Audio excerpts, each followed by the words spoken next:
Eh bien, commençons par le Covid-19 au Cameroun. Rebond mortel, note le quotidien Mutation. Le journal parle de 105 décès en 2 mois et une explosion des taux d'occupation des lits. Le journal indique que la deuxième vague de la pandémie rappelle déjà les épisodes bouleversants de 2020. La nouvelle affaire du licenciement abusif de Clarence Seedorf fait la une du quotidien Le Messager. En effet, limogé de son poste d'entraîneur à l'issue donc de l'élimination en 8e de finale de la CAN 2019, la FIFA somme la FECAFOOT de verser 207 millions de francs CFA aux techniciens néerlandais. Le journal Kalara du monde juridico-judiciaire de Christo Bobiokono nous apprend que Laurent Esso autorise un arrêt de poursuite dans l'affaire Lebeau. En tout cas, selon le journal, il n'y aura plus aucun bénéficiaire de fonds frauduleusement soutirés justement au trésor public à travers des avances de soldes non remboursées. La manifestation de la vérité sur le scandale totalement compromise, les cerveaux de la mafia plus que jamais protégés, nous apprend le journal. Dans le quotidien de l'économie, l'on présente les leviers pour accroître les recettes fiscales des collectivités territoriales décentralisées. Ils sont présentés dans une récente circulaire signée par Louis-Paul Moutazé, ministre des Finances. Le journal La Cloche sonne l'urgence d'un redécoupage administratif au Cameroun. Certaines circonscriptions administratives de notre pays se démarquent donc par leur vaste superficie qui n'apporte pas de réelle solution aux besoins des populations. Les spécialistes appellent donc de plus en plus à un éclatement pour régler le problème des disparités structurelles et techniques, nous apprend le journal.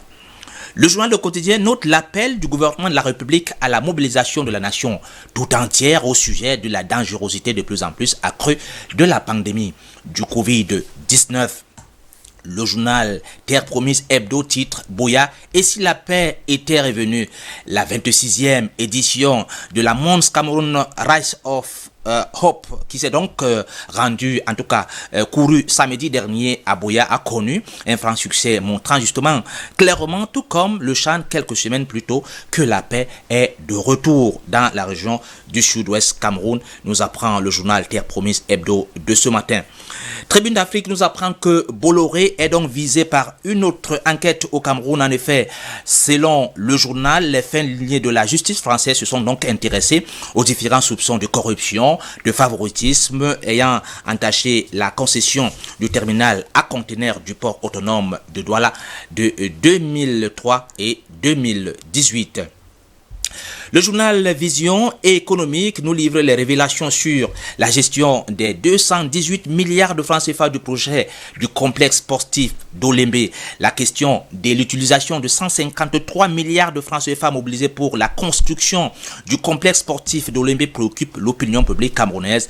Le débat a donc repris justement un nouvel élan avec justement la signature d'une nouvelle convention de prêt de 55,15 milliards de francs CFA pour l'achèvement des travaux, nous apprend le journal.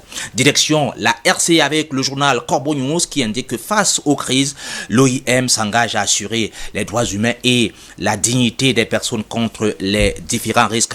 En effet, la mission d'organisation internationale pour les migrations et ses partenaires en RCA travaillent sur 3 portefeuilles de projets visant à assurer les droits humains et la dignité des personnes dans une situation de vulnérabilité et justement contre les différents risques.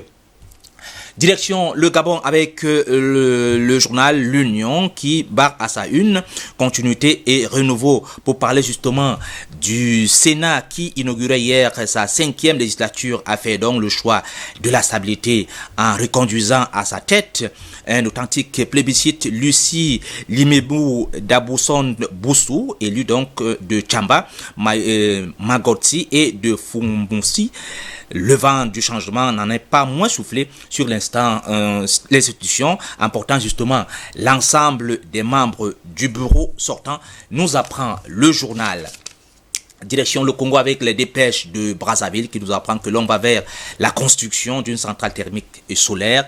Le président de la République, Denis Sassou Nguesso, est donc arrivé le 1er mars à Limfodo pour une visite de travail de 48 heures.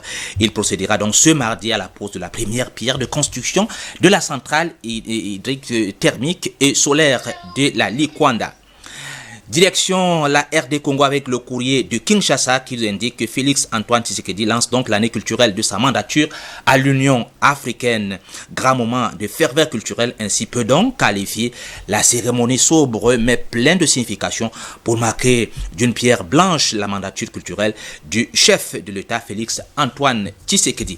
Direction la France avec le journal Le Figaro qui titre Sarkozy condamné, la stupeur et la polémique. L'ancien chef d'État a écopé lundi de 3 ans d'emprisonnement, dont un ferme dans l'affaire dite de l'écoute. Une sentence d'une grande sévérité alors que le procès n'a pas mis en lumière des preuves irréfutables. Donc il a aussitôt annoncé qu'il ferait appel. Le journal L'Humanité présente Sarkozy comme corrupteur en chef. Il est devenu depuis hier le premier président de la République de la 5e République en tout cas à être condamné de la prison ferme. Terminons par le quotidien sportif L'Équipe en parlant de l'opération de séduction de Franck Msikour de l'OM qui a donc voulu rassurer hier les supporters et le maire de la ville. Il a réaffirmé sa volonté de gagner la Ligue des Champions. Le nouveau coach Sampaoli débarque donc à son tour à Marseille aujourd'hui. Voilà Steve, les différents sujets traités par la presse ce matin.